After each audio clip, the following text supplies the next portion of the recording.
Students, welcome to triple star academy Banda. तो students, आज जो हम पढ़ने वाले हैं वो है डाइजेस्टिव सिस्टम इन ह्यूमन। ठीक है स्टूडेंट्स, तो आज हम इसको पूरा डिटेल से नहीं पढ़ने वाले हैं, केवल हम इसका ओवरव्यू देखेंगे। क्या देखेंगे स्टूडेंट्स? ओवरव्यू देखेंगे कि डाइजेस्टिव सिस्टम आखिरकार होता कैसे है, यह प्रोसेस होती कैसे है। ठीक है स्टूडेंट्स, बाकी इसका जो डिटेल होगा वो मैं अगले नेक्स्ट वीडियो में उसको बनाऊंगा। ठीक है स्टूडेंट्स, चलिए देखते हैं। तो देखें, आपके सामने चित्र बना हुआ है जो है फॉर्मल एक डाइजेस्टिव सिस्टम का चित्र दर्शाया गया है। तो इसमें देखते हैं स्टूडेंट्स क्या होता है कि आप लोग जानते हैं कि जो डाइजेस्टिव सिस्टम होता है वो प्रोसेस दो प्रकार से होती है। एक मैकेनिकल होती है, एक प्रोसेस मैकेनिकल होती है और एक होती है केमिकल।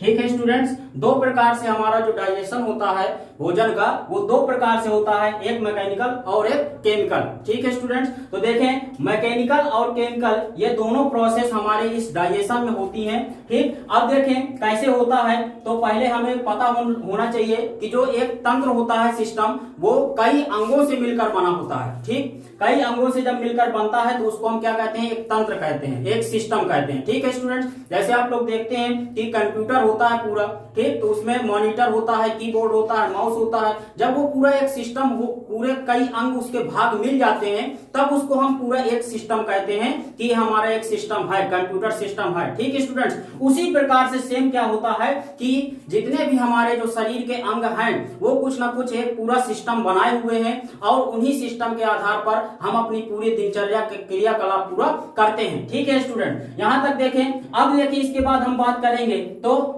इसमें कितने अंग होंगे। तो पहला तो आप देख रहे हैं, तो ये क्या हो जाएगा? पहला ये हो गया मुख, यानी कि माउथ हो गया। ठीक, इसके बाद स्टूडेंट्स यहां पर अगर आप देखें तो इसको हम क्या कहेंगे? ईसोफेगस। दूसरा नंबर क्या है? ईसोफेगस, यानी कि इसको हम कह सकते हैं फूड पाइप, या फिर कह सकते हो इसको आप लोग कि ये क्या है?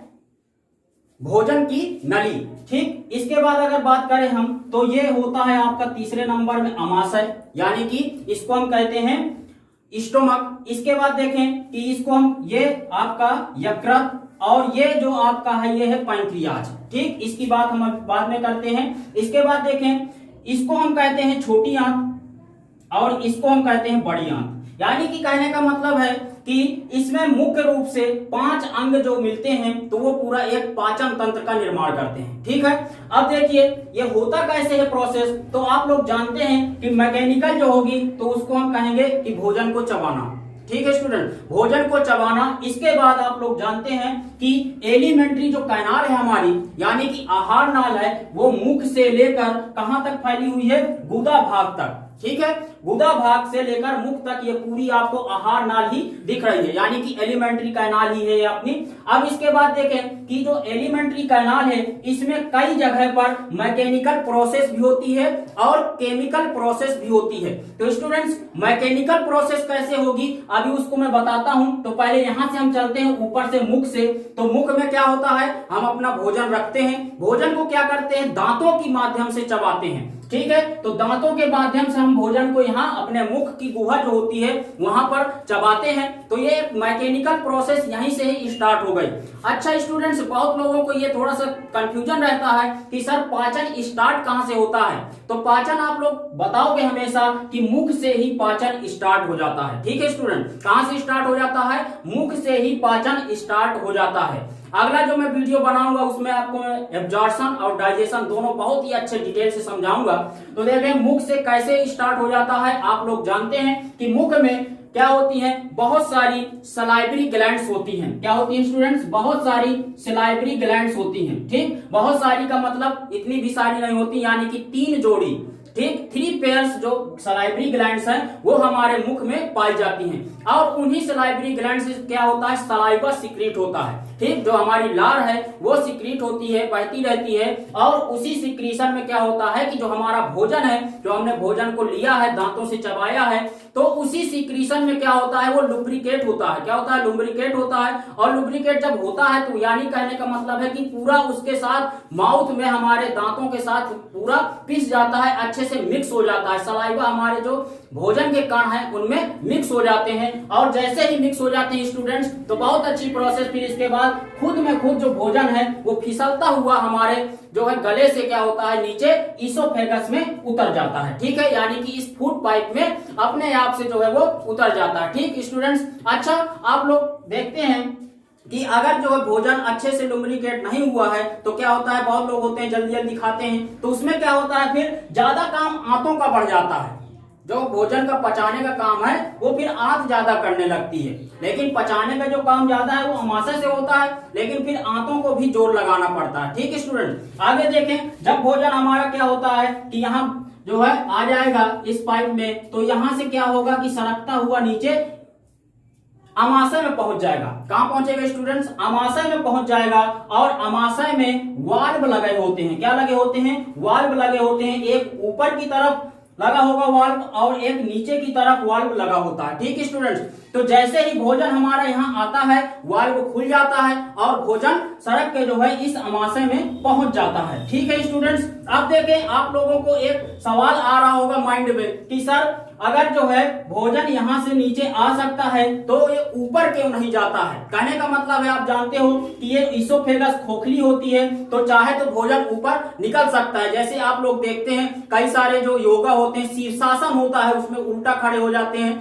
ठीक, सर के बल, तो होना चाहिए कि भाई भोजन तो नीचे निकल जाना चाहिए। ठीक, ग्रेविटी है, नीचे आ रही है ग्रेविटी, ठीक, भोजन तो नीचे ले आए, लेकिन जब हम उल्टा खड़े हो गए तब भी नीचे ही आना चाहिए। लेकिन ऐसा क्यों नहीं होता? वो इसी वजह से नहीं होता कि ये कपाट बंद हो जाता है, जो वाल्व है ये बंद रहता है, और जब कुछ भोजन हम अंदर डालते हैं तभी जो है भोजन क्या होता है स्टूडेंट्स, अंदर अमाशय में पहुंचता है। इसके बाद से और क्या होता है कि ये जो हमारी पाइप है, इस पाइप पर भी बहुत सारे ऐसे ऐसे वाल्व लगे होते हैं, यानी कि ये वाल्व नीचे की ही तरफ लगे होते हैं, कि यानी कि भोजन तो ऐसे आ सकता है लेकिन उल्टा भोजन नहीं जा सकता, क्योंकि अगर उल्टा जाएगा तो ये फंस जाते हैं। ठीक स्टूडेंट्स, ये ऐसे नहीं होते हैं, फंस जाते हैं। इसीलिए आपने देखा होगा कि जब हमें वोमिटिंग होती है यानी कि उल्टियां होती हैं तो बहुत ज्यादा जोर लगता है उसको जो है बाहर निकालने के लिए, यानी कि उल्टा भोजन लाने के लिए बहुत ज्यादा जोर लगता है, और इसके बाद आप लोग महसूस करते होंगे कि थकान हो जाती है, यानी कि पैर दर्द करते हैं, हाथ दर्द करता है,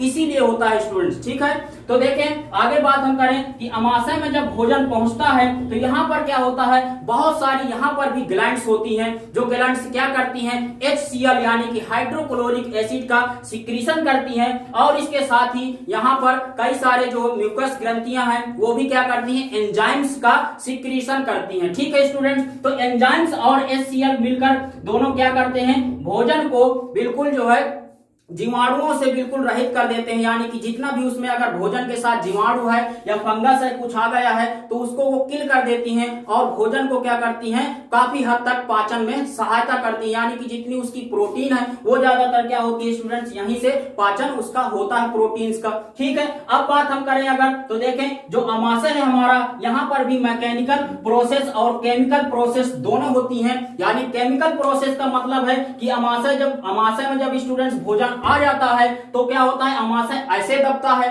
इसके बाद एक बार ऐसे दबता है, एक बार ऐसे दबता है, यानी कि तीन तरफ से ये क्या करता है, आपस में सिकुड़ता है, फैलता है, सिकुड़ता है, फैलता है, और इसी समय पर HCl और एंजाइम्स जो है इसके वो भी क्या होते हैं, इसमें मिक्स होते रहते हैं, और इसी वजह से जो हमारा भोजन है वो और स्मूथ हो जाता है। और इसी के साथ जो HCl है स्टूडेंट्स, तो HCl आप जानते हैं कि अम्लीय है, तो इसीलिए क्या हो जाता है, हमारा जो भोजन होता है वो अम्लीय हो जाता है। ठीक है स्टूडेंट, अब बात करें आगे, तो फिर इसके बाद ये कपाट खुलता है और हमारा जो भोजन है वो छोटी आंत में फिसलता हुआ पहुंच जाता है। ठीक है स्टूडेंट, इसी के साथ यहीं पर एक प्रोसेस और हो जाती है, ये हमारा है यकृत, और ये आप लोग जानते हैं कि शरीर की सबसे बड़ी ग्रंथि है, ये है हमारा पैंक्रियाज, यानी कि इसको हम कहेंगे अग्न्याशय, और ये जो शरीर की दूसरे नंबर की सबसे बड़ी ग्रंथि है। ठीक है स्टूडेंट, इसके साथ क्या होता है कि ये दोनों जो इसकी जो नली है